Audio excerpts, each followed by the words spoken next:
L'évangélisation se réduit-elle à une tactique?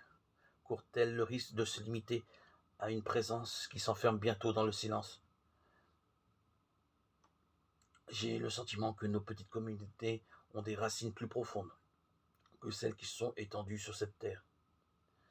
L'événement de Pentecôte est en fait la seule réalité qui donne consistance à l'Assemblée et la plus permanente.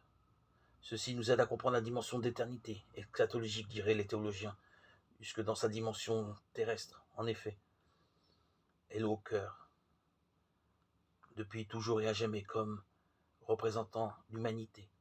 D'ailleurs, il n'y aurait pas eu de communauté s'il n'y avait pas eu d'humanité. Aucune assemblée, aucune communauté, aucune diversité dans tous ces rassemblements aux quatre coins du monde. Quand Dieu voit l'humanité, il voit toutes les assemblées, les communautés, les rassemblements qui se font en son nom, pour son nom. Ces corps guéris, réconciliés avec le Fils. C'est une immense lumière. Chaque assemblée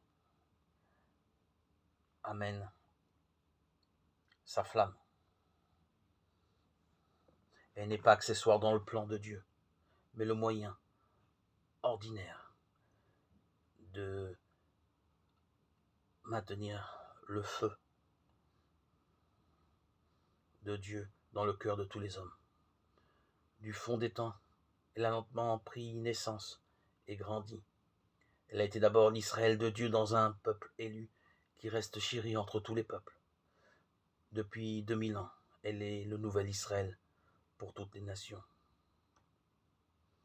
Nous ne pouvons pas donc réduire nos communautés, nos assemblées, tous ces nombreux rassemblements à chaque coin du monde à une société, même religieuse, à un courant spirituel parmi tous ceux qui existent par le monde. Cela devrait nous suffire pour comprendre cette réciprocité. Nos assemblées sont nécessaires à l'évangélisation. Sans l'évangélisation, nos communautés meurent et faillissent à sa mission divine.